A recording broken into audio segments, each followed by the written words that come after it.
Here because this is the best panel of the day, because it's us. And I'm going to start with a financial literacy pop quiz. Yes. So there's two people, Anna and Charlie. Anna saves $500 a year for 10 years, and then she stops saving after that. Charlie does nothing for 10 years, but he has $5,000 at the end of the year, and he puts that in his savings account. Both of them earn 5% a year after that. Who has more money at the end of 20 years? Answer number 1 is Anna. Answer number 2 is Charlie. 3 is both. 4 is I don't know. Sure, thank you. Who would it be? Number 1, Anna? That's right. But only 44% of young adults got that answer right. The reason why is because Anna was already accruing interest on her $500 each year, so that by the end of the 10 years, she already had more than $5,000 as Charlie was putting his $5,000 into the savings account. The thing is, it's not just a young adult issue with financial literacy. According to surveys, about 52% of Americans, all adult Americans, could pass a basic financial literacy test. And this is happening in an era of Bitcoin and Robinhood. So how do we equip ourselves as a nation, not just people in school, but adults, to be better prepared, to be smarter about money? We're going to talk about wealth gaps, what's being done to fill them, education, potential solutions with over the next 45 minutes.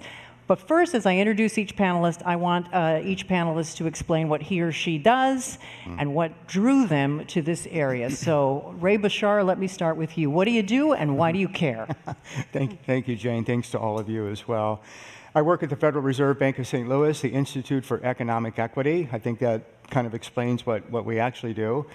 Within that broader framework of economic equity, I work on wealth equity. So I work on the racial wealth gap, generational wealth gap, gender wealth gap, educational wealth gap, trying to address that, document it, and then provide solutions to each one of those gaps. And why do you care? Why do I care? Because I think wealth, compared to like income or education, is really, there's something magic about wealth. If you get wealth right, you can get a lot of other things right in a family's life. You have economic resilience, you have a cushion, you have a springboard to opportunity, you have something to pass on to future generations. It's really the best barometer, I think, of overall economic well-being. So I feel like if we can get more families with assets and wealth, that their prospects for financial success go way up. Thank you. Claude Lopez. Hi, Jane. I'm head of the research department here at the Milken Institute. So access to capital is one of the focus of the Milken Institute overall. And that is why we've been, and having access to capital, but knowing what to do with it is also quite essential. And that's why the financial literacy is quite interesting to us, and we wrote a report on it. Personally, why do I care? Well, if you are not born here, but you come here, you realize that you absolutely need to know, to be quite knowledgeable about the financial world to survive here in the US, whether you want to go to university or buy a house or even retire. So it's supposed to be a level of information that everybody should have access to, and I was extremely surprised to see that the level of financial literacy here in the US is quite low compared to the necessity of it. Interesting. Nan Morrison. Good afternoon, everyone. I'm the president and CEO of the Council for Economic Education. We're a national not-for-profit that teaches K-12 kids the knowledge and tools of personal finance and economics so they can make better decisions for themselves, their families, and their communities. Why do I care about this? Well, here we all are at the Milken Conference. Why are we here? Because we love business and economics, and we know the power and the engagement in the world that having this knowledge and being here gives us. We don't walk into a bank being afraid. We're not ashamed to ask a question because we have a baseline. A lot of kids don't have that. They don't have knowledge. They don't have access. They don't have confidence. Think about the plenary if you were there this morning. What if you didn't know what the words inflation, stagflation, deflation meant? There was so much valuable and interesting information this morning, and a lot of people could listen to that and never know what's going on because they don't have just the basic vocabulary, let alone the access. So that's why I love what I do, and we do it by providing professional development and training to teachers. We do it with engaging programs for students, 2 national challenges, and a program for high school girls to get them organized to be in careers like the ones that you all have. and we do some things for families as well. I think that's fascinating because you don't want to look stupid, so you don't ask questions. You're afraid. And I think part of what you want to do is that nobody is afraid to even maybe look stupid by asking a question. Just ask the question. Right, and that goes for the teachers as well as the kids, but we can talk more about that. Yeah. Shivani Soroya, the CEO and co-founder of TIAA, what is that and why did you create the company? Well, first of all, I'm really excited to be talking about this topic because I think it is central to what we're talking about in terms of access, but ultimately our company, TIAA, we're a global fintech company that's really focused on enabling financial agency. And when we think about true agency around your financial life, it is really around the ability to use your money, to protect your money and grow your money. But if you don't know how to make the choices and to really have that control and awareness, then we can provide as many products as we want, but they're not being utilized in the way that will be most successful for our customers. And so what we do is we've developed a mobile application that allows us to deliver customized financial products to our customers, but really what's at the core of that is financial education to ensure that our customers are using these products responsibly. So explain how TIAA works. Let's start with that, because it's how does it work? So it is an Android app that you can download from the Google Play Store.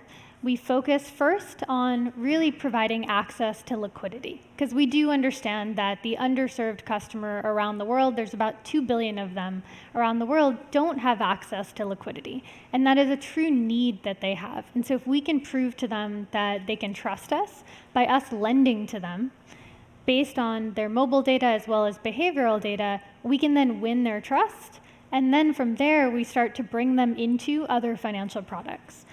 Yeah, I think to explain, so you're in Kenya, Mexico, the Philippines, and India. So it's a situation where you are helping, say, give me an example, a woman in Kenya who has no credit history to create a credit history based on something, and then you're lending her money and giving her the tools to handle debt and credit response. I'm just trying to get my head around it. Yeah, I mean, it's pretty incredible when you think about it. So let's take an entrepreneur that's in Kenya. She is deciding, she wants to buy some inventory for her business. It's 4 a.m, she's going to the marketplace. She can download our app. She can apply for a loan at that time. We're then bringing in, with her permission, certain pieces of data that allow us to understand her capacity, her identity. Like what? We're looking at consistency of bill payments. We're looking at, the kind of employment she may have.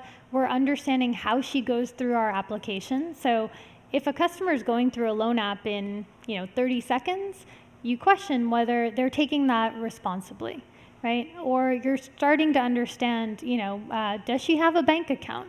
Does she receive remittances?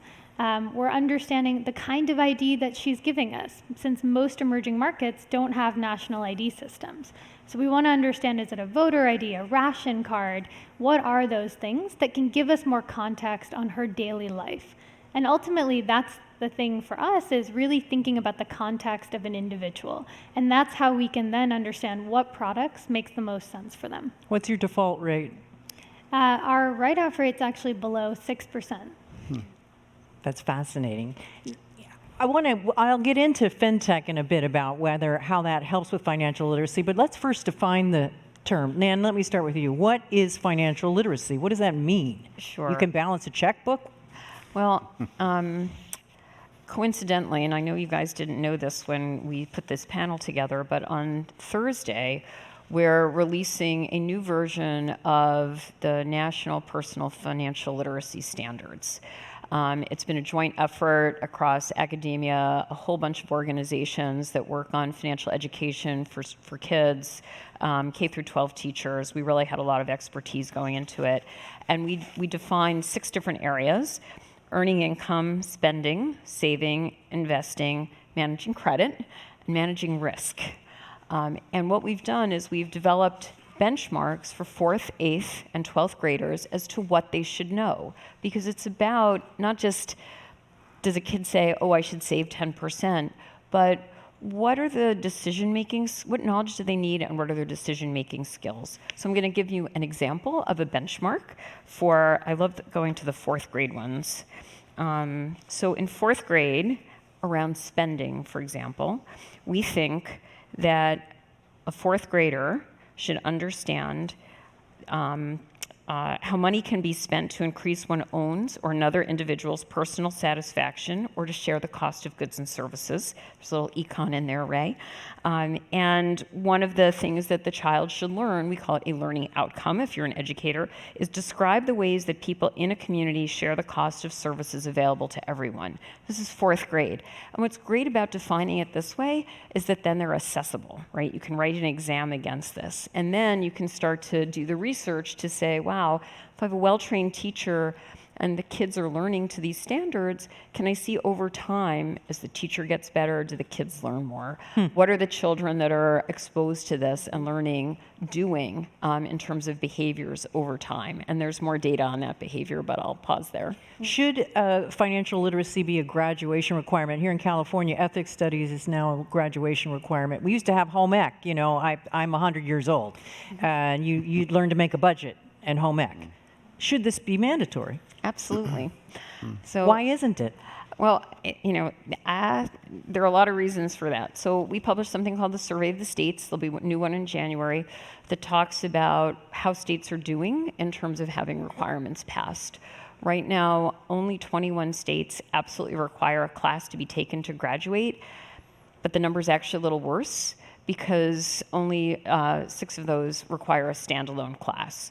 So if it's integrated into another class, teacher might teach one lesson and say, well, I've met the requirement.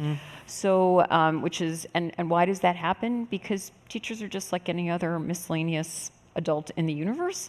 They may not be great at personal finance. We know the data, such as the question that you started the session with, about how much people know. So if we require this class, just like everything else, little kids are sponges. They learn, they'll get good habits, and they'll be able to apply them going on in their life, those habits and that knowledge. And if we don't do it, we get kids graduating that don't know what to do with their first paycheck, don't know how to evaluate a student loan, are afraid to ask the questions about those loans.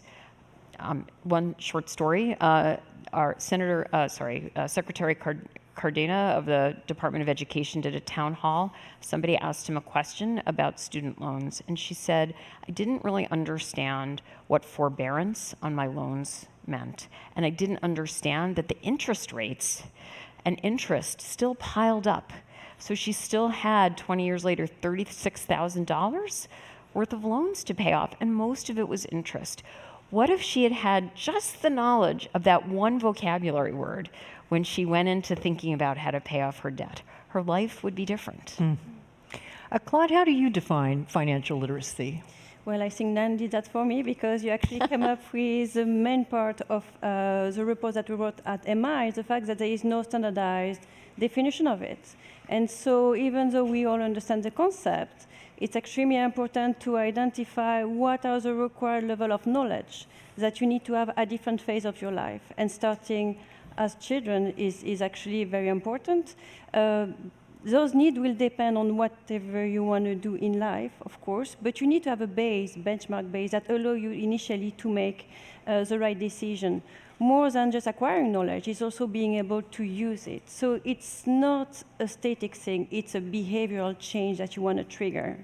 And to be able to do that, and I love the idea that you had, Nan, is you absolutely need to systematically monitor the improvement, because also depending on the type of environment you're evolving on, you may be more exposed to those concepts than others.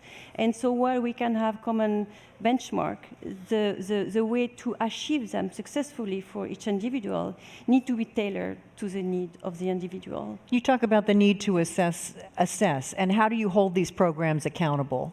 Yeah, absolutely. So especially nowadays with technology, digitalization, that means it's very easy to collect information, to collect the right type of information, such as providing tests to the children that will be more case study than just replying false or right to an answer, allow you to understand whether or not the children or the individual actually truly understand and can apply the concept. Once you can very easily collect that information, you can actually see whether or not within a year there is an improvement or not, and then assess and fine-tune whatever concept has been taught.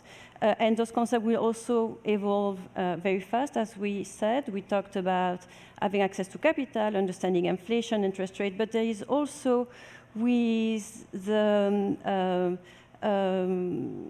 diversification or easiness of access to a lot of different type of investment nowadays, that need become more and more important. And the burden, if you don't have the middleman, if you don't have a financial agent helping you, is on the consumer. So that's why one definition for financial literacy is very difficult to have. It's very much based on the phase in your life. I want to talk a bit about the lure of Robinhood and digital currency in a minute. But first, Ray, you said we don't want to put too much, you told me not put too much emphasis on the program. Explain on these programs, or I think on having a, if I understood you correctly. Do these financial literacy programs make an impact in reducing the wealth gap? Perhaps first we should talk about the wealth gap. Let me back up. Well, they're quite concerning. I think you all know we've reached levels of wealth inequality we haven't seen in a century. The top 1% grew their share of the nation's wealth over the last 30 years from 67 to 76%. The next 40% saw theirs go from 30 to 23. And the bottom 50%, where my work is focused, went from having 3% of the nation's wealth down to 1% over the last 30 years. And then if you break it along racial, gender, generational, and educational lines, the divides are even more stark. So we have an enormous challenge here. Financial literacy in and of itself won't close the gap, but no one strategy in and of itself will address the gap. Tell me some of the most amazing things about the gap, not just in the wealth gap, but the investor gap. It sounds like I feel like I was born in a working class family, but I still feel like I was born on first base. You know what I mean? Like I only had to run 3 bases to get to home. Yeah, a lot of folks don't grow up hearing wealth and investments. My father did teach me these things, which was great, but a lot of families don't. But it's pretty stark. Just looking at the black-white difference in investor who has either direct or indirect ownership of stocks. And for whites, about 60% of whites do, with a median value of those investments of $65,000. Blacks, however, only about 32% of them have any kind of equity stake, and the median value there is about $15,000. So we're looking at a pretty significant gap here. And it's getting worse, not better? So it got a little bit better in the last 3 years, but the overall gap hasn't changed much in the last 30 years. And the key point I want to say here is that if we really want to do something about these gaps and grow black wealth or grow the wealth of any family that doesn't have a lot, they've got to become investors. The typical strategy, the more common strategy, which we should support, is going to college, starting a business, or buying a home. And that has typically seen as the best routes to creation for black and other minority families. But they need to be investors too. And that's where you're going to get more growth reliably and historically is through the stock market. So the real challenge, I believe, is to get more people of color especially somehow exposed to equities. I would love to do that through automated 401ks, automatic savings accounts at birth. You put them in target funds. And then you're growing an investor class, and they have another way to diversify their balance sheets and grow their wealth. Yeah, give me an example of a solution that is maybe getting some traction. You talked about birth accounts at birth. Yeah, it's exciting. You've all heard of baby bonds, perhaps. There's different versions of that. There's the big national version that Cory Booker has put together. I worked on several different bipartisan versions of this many years ago when I worked in Congress. But the real action is now happening at the state level. So what states have done is taken their 529 college savings accounts, which many of us think is kind of a tool for wealthy people to save for their kids' education. tax-free, and I did it. It's great. But 7 states so far have said, we're going to make these available for everybody. So every kid in these states gets a 529 savings account automatically at birth with a starter deposit, often with even larger deposits for lower income kids. And many states are doing it, including California. Cities like San Francisco and New York are doing it. I think it's tremendously exciting.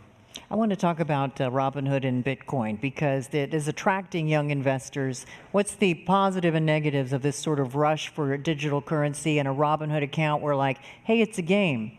So it's not a game, it's also extremely accessible. So it really helps facilitate financial inclusion. So that's on the plus side.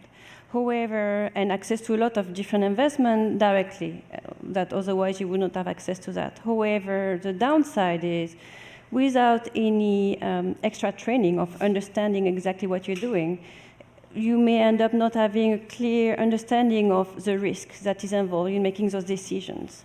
And so while we can have the illusion that by being more financially inclusive, we may end up narrowing the gap that we just, or many of the inequalities, that may be totally the reverse, because without any extra help in terms of providing understanding and better assessment of the risk, plus and minus, that gap may widen. Why? Because I think we all agree that depending on where you're born, and that means your demographic, socioeconomic background, you are exposed to ideas. You're not shy of asking questions regarding finance and other things that seems to be obvious because they're on TV. Just having that edge allow you to gather and to have a better understanding of reality. If you don't have that, if you are in an environment where finance is never discussed, where priorities are other and you're not exposed to those information, then you cannot gather that information. The alternative would go to be on the web or on the social media, and that also it doesn't help, because unlike going to the library back in the days where you need to actually have a strategy and think about how to find the information to find something, when you're on the web or social media, you will always find something. The question is that the relevant information that you need to have to make the good decision for you. So what's the solution to that? Does NAN need to incorporate, digital currency and Robinhood No, education? we're not talking about that. We're talking about developing common sense, financial common sense. That's it. So it's not that if you have those base and with those program and starting at an early age, also having access to a saving account when you're born, suddenly you trigger discussion. Even if your parents are not knowledgeable, they will develop that knowledge of find the information. So it's a natural growth that needs to start early on, and then suddenly the needs of having a structured way of educating is not that strong because you have the good base. What do you think about that, Nan? About digital? Yeah. So it's a double-edged sword. I think we're in violent agreement on this. It's great because you don't have to deal with walking into a place where you don't feel comfortable. I was shopping for financial advisors a few years ago, and I asked a question, and somebody said, well, this is really complicated. Now, I don't like to pull out my background credentials too frequently because I think it's rude, but I did. I mean, really? You think it's too complicated for me? That was just rude. And I, have the knowledge and confidence to overcome that. So digital is great because it does provide that access. Mm-hmm. But it's just like everything else. If you didn't understand the risks of shorting and what your own personal risk profile was, you got killed with GameStop. Right? So I'm a big believer in starting young because kids are going to have more access now. And if they start to be able to stop and think through those decisions, not that every 15-year-old will, but at least we have a better chance. And at least when they're older and they have a bigger paycheck potentially and more assets and are exposed to savings, they'll remember. Ray was talking about retirement savings, and I'm a big proponent of getting people to start really, really young. In the African American community, people are more likely to borrow against their 401k plans and not pay it back, which is really expensive. And they're less likely to participate at all. So one of the biggest things that you can do if you're an employer, because you probably employ many different kinds of people, is make sure that people opt out of their 401k instead of opting in. It's really simple. I run a $6 million not-for-profit. We opt everybody in 2%. They don't notice. Nobody's opted out of that. So that's a huge thing you can do. It makes a big difference. And then it gives you the opportunity to talk to them about things like compound interest. By the way, we teach our third graders about compound interest using jelly beans. It's not PC to use sugar anymore, but it's still really fun and the kids really love it. So if you give them those concepts when they're really young, when they get to those key decision points about their retirement savings, about should I be playing with stocks digitally, they'll have the same basic knowledge to make those good decisions. Shivani, I'm sure you have thoughts on this when you were listening to this. What do you think about it, and how can fintech help and without exploiting? So I think there's two things. I think the first thing is, I think there is, if we look at emerging markets, and actually I think even in the US, many years ago, finance and your financial life was something that families, as Ray is talking about, did talk about. And we see this a lot in the communities that we work in, across all of these different regions, is that there was this kind of community-centered approach to financial literacy. You watched your mother make kind of mental decisions, right? And so it may not have been through a course or formally taught, but there was this kind of innate concept of small dollar savings, or kind of hard money or soft money, thinking about how you have a cushion. But as what we've seen is actually that a lot of that approach has really changed and become a lot more individualistic, which there is a benefit to that in the sense that we're able to then create credit scores for individuals, be able to help them, again, progress throughout their financial lives, but we also don't want to lose that kind of community approach to it.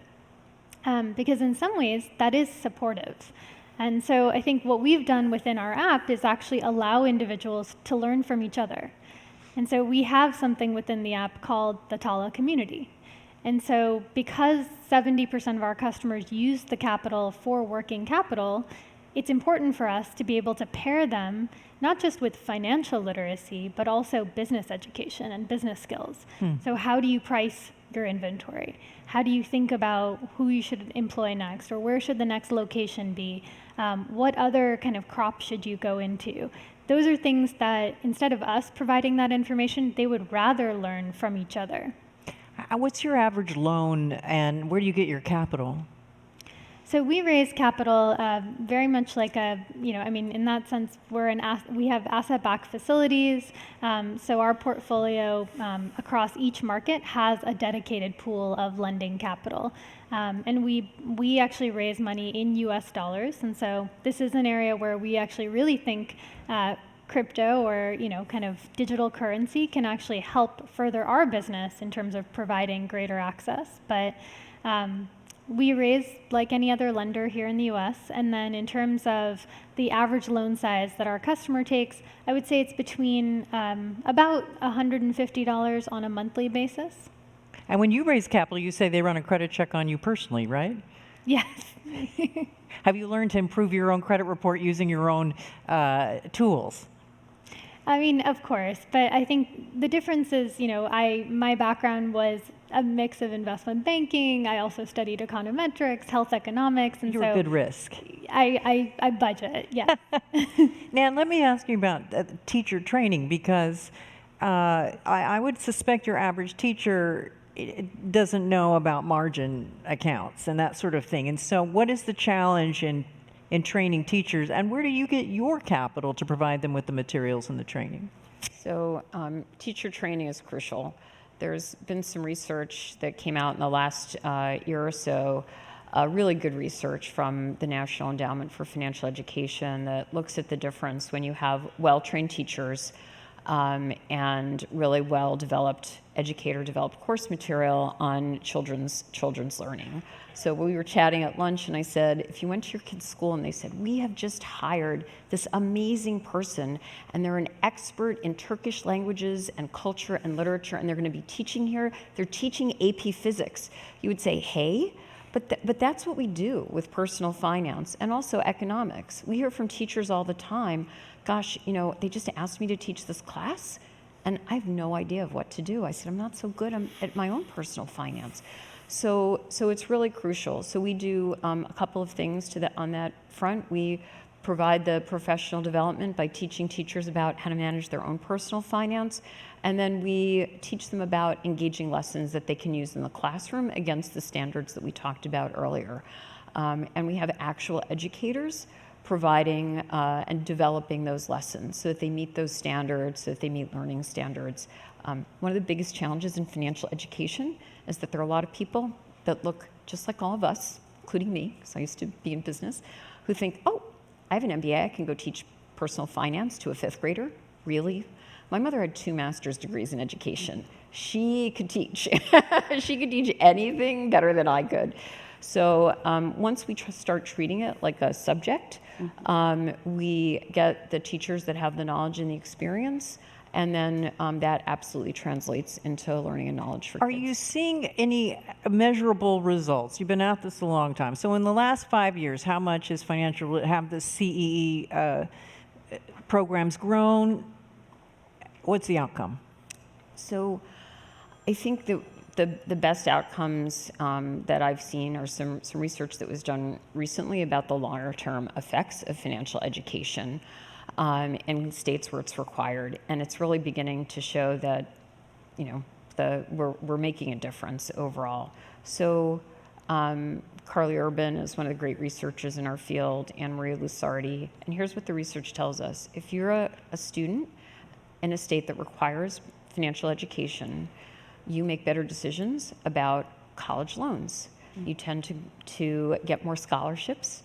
You tend to get lower cost federal loans as opposed to more expensive private loans. And after school, you have lower default rates and higher credit scores. All of those things are important, and we know how challenging the credit score issue can be for your whole, especially the early parts of your life as you're thinking about buying homes, cars, et cetera. So financial education really counts. And oh, by the way, it counts even more if you're from a lower moderate income background. Those kids have an outside effect.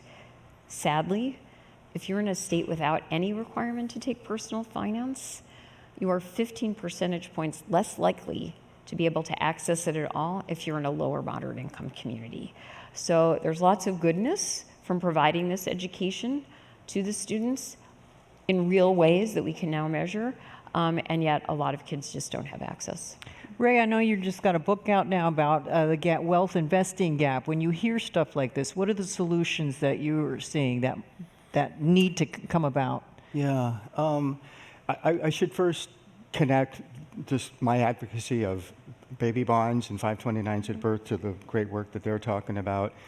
I think if every kid has their own money to manage and invest, we're going to get financial literacy at scale and with more salience because it's our own money, and I think that's been demonstrated as well. So when I was advocating for these bills nationally, our biggest advocates were Jumpstart, Junior Achievement, and groups like that. So yeah, solutions. I'm super supportive of financial education. Bravo. But I also believe that it's all about helping people make good financial choices. But I also think we have to help people have better choices to make. And that's about institutions doing the right thing, not just consumers doing the right thing. And so institutions doing the right thing, and Nan gave a great example, is auto-enrolling their workers into a 401k with a target investment option, I think. And so we don't want to overemphasize financial education because it's a phenomenally complex financial system that puts a lot of responsibility on consumers, and I don't want policymakers and bankers and others to get off the hook for not supporting the institutional changes that create better choices for consumers to make. So I think we have to think about institutional behavior as much as we think about individual behavior if we want to get better wealth outcomes. So you're saying, for example, well, look, we made you take this course to graduate, and you Right. can't buy a house. Well, that's on you.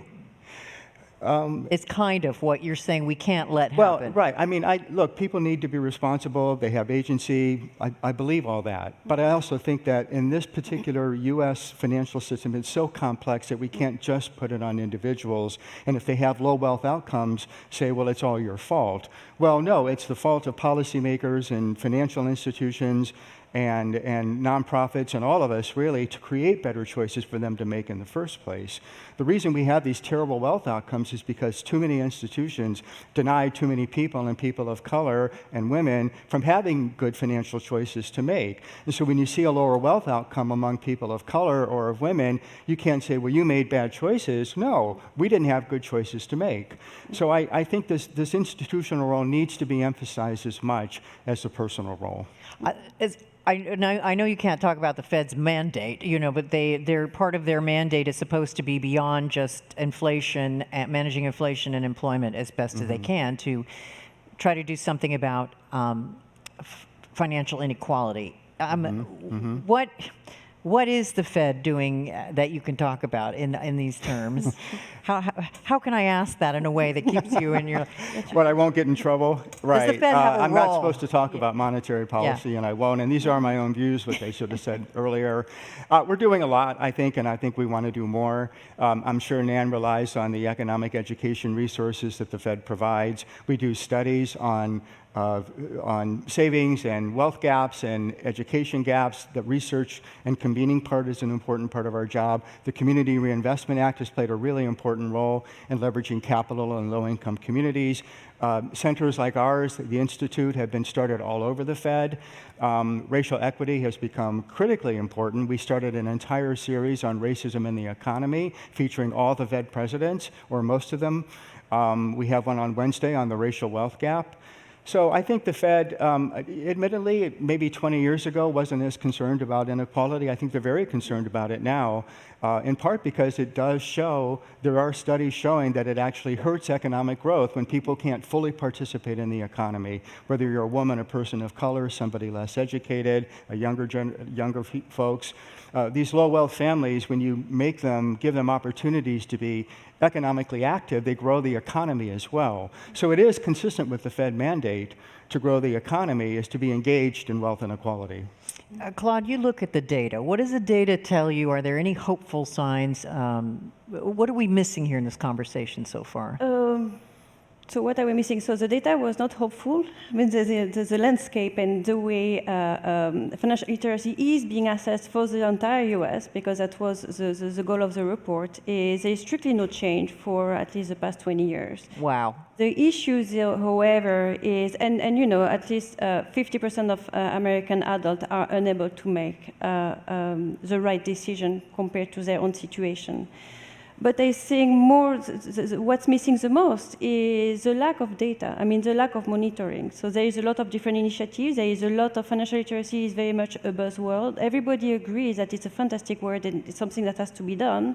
There is a lot of different initiatives, but there is little about accountability. And whether it's about institution or about the program is really what are we trying to achieve? And that's where we talk about definition and having goals. So once you have that, then you really try to assess and measure it, to then assess whether or not all those different initiatives are actually helping us to go in the right direction. And then you can fine-tune them, tailor them to the needs of the communities. We're talking about communities. So that means what's hopeful, there is a lot of energy behind all those initiatives. What needs to be done is they need to be guided, so we're sure we go at the right direction and we meet our goals. You've written about reparations, and I also wanted to throw out universal basic income. Your thoughts on whether those... Easy topics, thank you. Yeah. I know, but I'm lumping them together. Can those help close the gap? Boy, well, so universal basic income, this is my own view. The Fed doesn't really have a view on this. I think it merits discussion. I think there's a lot of ways to improve incomes through safety nets, wages, unions. We kind of had a UBI experiment during the pandemic. Right, and there are right, we did. And I think that it's very healthy. We should continue to think about how to boost incomes for families. Having said that, if I had limited dollars, I would do universal basic assets over universal basic income. And what about reparations? Well, so we've studied the racial wealth gap at the Fed, and it's right now about 8 to 1. It was 10 to 1, it's about 8 to 1. But it hasn't changed in about 30 years. So we still have this substantial racial wealth gap that really won't go away. It's sort of embedded. And that's the result of course, 300-400 years of denying people of color, black people, from owning property, and that continued well into the 20th century.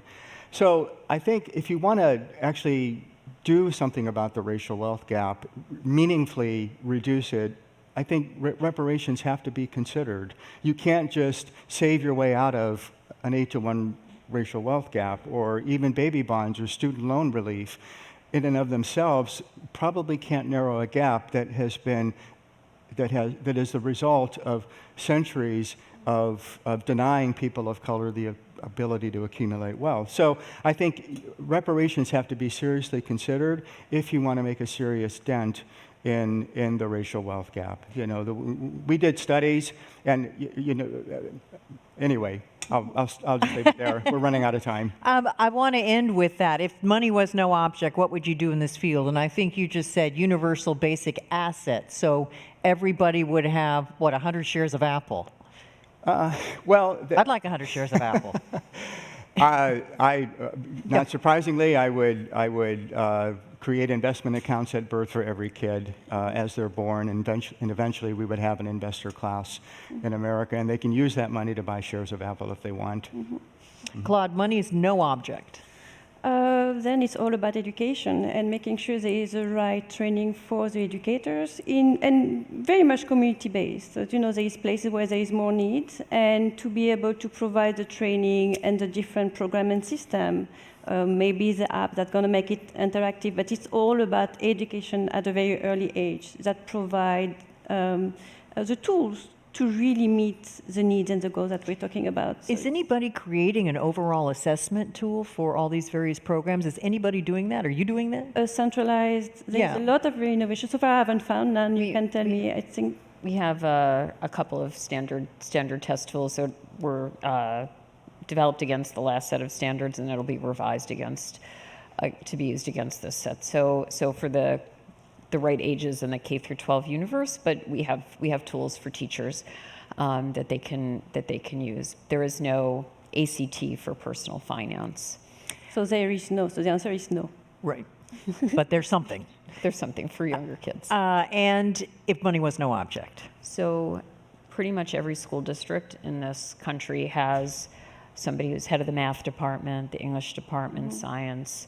I would, for most of those 13,000 districts, try to put a specialist in who's responsible for financial education in the district. And they'd be unbusy probably a little bit of the time, but I think if I could get somebody in there to train the teachers, to even provide some counseling, especially credit counseling to adults, which is one of the key things that you can do to move the needle, is one-on-one credit counseling for adults. It works. There's data on that. If we got that person in there as a financial education specialist and made sure all the teachers got trained, that they were confident, that they were competent, that they were in there working with all the other educators, we would start to have school districts that, just like the kids are taught to count and then do algebra and calculus, we would have a culture that says we've built this into our educational system. Yeah. Can I just add one thing? So we all talk about financial literacy, but there is no financial literacy without literacy and numeracy. So whenever I'm talking about education, I mean, those are the basic of the basics, and they're not fully covered depending on where you are. So. And goes back to vocabulary, too. You get the last word, Shivani. If money was no object. So I'm actually going to go a totally different direction with it to say, if money was no object, I would actually work on infrastructure. I think at the end of the day, when we look at the global financial inclusion crisis, it's really because of what Ray has been mentioning, which is there's just barriers to entry. And so if we don't have the basic supply chain, whether that's credit scores, whether that's payment mechanisms to actually interact and engage with these customers, we can't actually serve them. And so from my standpoint, I think that's what I'm focused on is, yes, let's create the products, let's provide the education, but we actually really need to focus on global financial infrastructure. That's fantastic. Folks, thank you all so much. It was great. And thank you.